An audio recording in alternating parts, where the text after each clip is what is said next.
You definitely don't want to build your third and fourth this early. And this is a symptom of doing the build timings the same regardless of how many workers you have, because you can always get the same amount of gas, but the fewer workers you have, the less minerals you're going to be taking in. So having only 30 workers at 12 minutes and 43 seconds is ridiculous. You should have about 60 at this point. You should be fully saturated. And I know you lost 14 workers. No. Yeah, 14 workers during that baneling bust in, but the second you lost those workers, it's time to pull guys off gas, and I see that you kind of did, but you should pull guys off of these gases as well. You never got your armory for 2-2. It's important. You might have seen recently I posted a game called like TvZ Claw Your Way Back. It's important never to fall behind or lose focus on what your build's strengths are and what you're trying to accomplish. You're trying to get 2-2 and 4 to 8 medevacs and then go kill him. And even when you get totally crippled by random shit like this, it's important to keep working towards that 2-2. Because if you don't have 2-2 by 14 minutes, you're not going to be able to get your third. And if you can't get your third, you lose, you know? So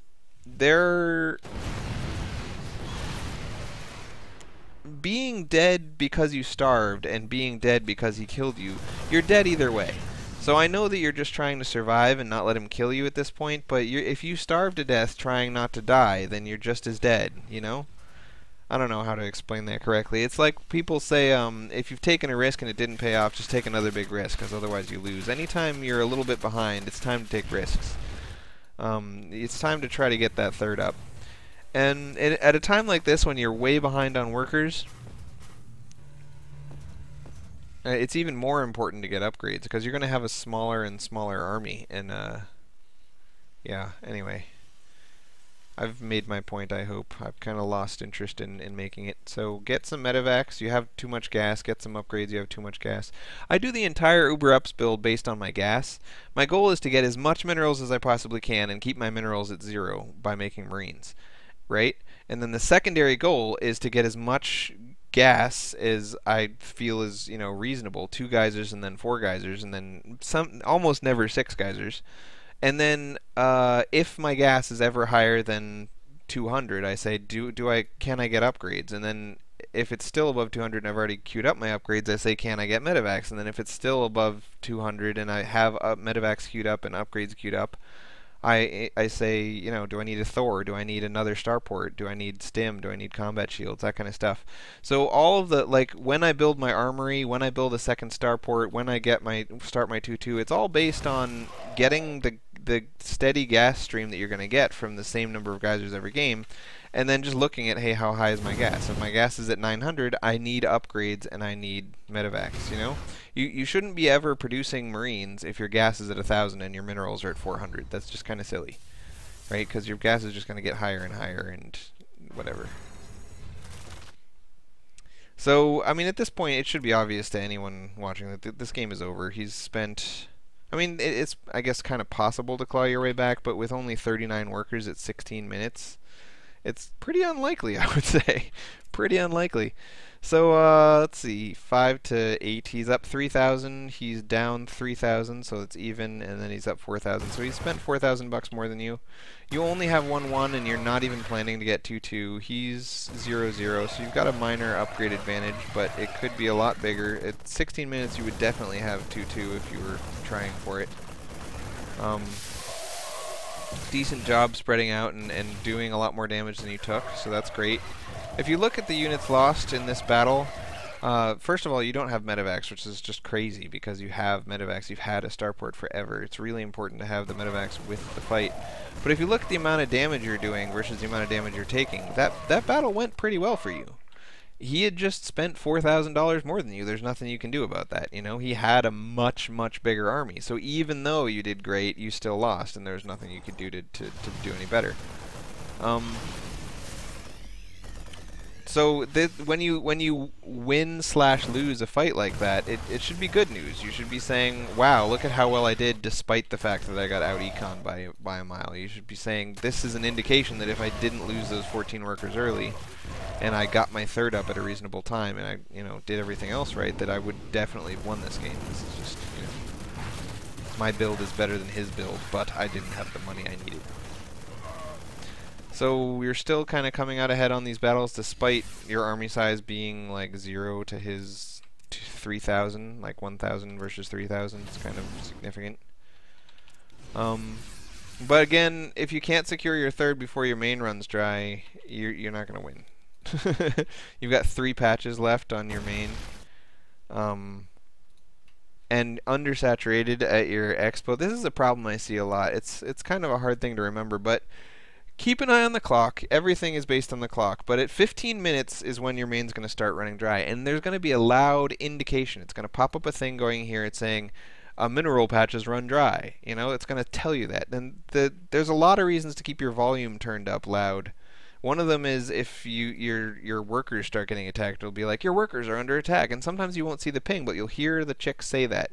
Or, you know, if you run out of supply depots, she'll say, you ran out of supply depots. But another important one is you've lost a mineral patch, you know? So you had all these workers that could have been mining, and instead they were all gathered around 3 patches. If they'd been down here, they would have been mining instead of wasting their time doing nothing. You're keeping your mule energy down. I like that. Pretty far down, you know, good enough. I always hate seeing completely full mule energy bars later on in the game. Now he's spent double your army, 16 versus 8, right? Double, double, double. So it's hard to beat someone who spent twice as much as you on the army. Especially the way that this build works in beating the Zerg is that we let him blow up the banelings and kill the marines. We let a bunch of our marines die and just say, hey, we're coming out ahead dollar for dollar. But if he has twice as much money to spend as you, you can come out ahead twice as far dollar for dollar and still lose. So it's not like somebody who's relying on a heavy siege tank play where he can absorb infinite Zerg damage as long as the Zerg is stupid enough to attack into certain shallow gullies. It really relies on us getting more money than him. So if he uses twice as much money as you, then you're just not going to win. So, yeah. It really all came down. Like, you had a chance to claw your way back after the baneling bust, but a lot of it came down to just this. If you watch your games and you see 20 workers at 6 minutes and no low ground and no bunker, you're going to lose. I mean, you can win sometimes, but it's only if the Zerg screws up a lot, because he's got total map control. You don't have an expo. He could just mass roaches from now on and just do nothing but spend every penny and every larvae he has on roaches and plant them at the bottom of this thing, and you would never get your expo up, and you would just lose, even though roaches are crap. Because he has 2 bases, and he can get 3 bases, and he can get 4 bases, and you can't even get 2. Because your income will never be higher than $900 per minute on 1 base. So, yeah. Gotta secure that expo during that key timing. And then later you lost the 14 workers, and that was just the death blow. There's not a lot of recovering from losing 14 workers to a baneling thing. This, boom, all your guys get wiped out. And it's also important to note, when you always want half your workers on 1 base and half on another. So when you get decimated on this lower base and you're down to 4 SCVs, and you've got 18, 19 up here, you got to take this chunk of dudes and move them down. And it's always easy to tell how much you should transfer, because the mineral patches are split in half. There's like a gap, and you just grab the ones on the top half of the gap and move them down. And then they'll automatically spread themselves back out across the minerals. So, yeah. This is basically the same problem in both of the 2 games you sent. It just came down to economy. Even though you won the last one and you lost this one, you really won the last one because he made some terrible mistakes where he had a small army of lings and tried to come fight your large army of marines, and just lost a huge number of lings and lost an expo and lost a bunch of drones and some queens and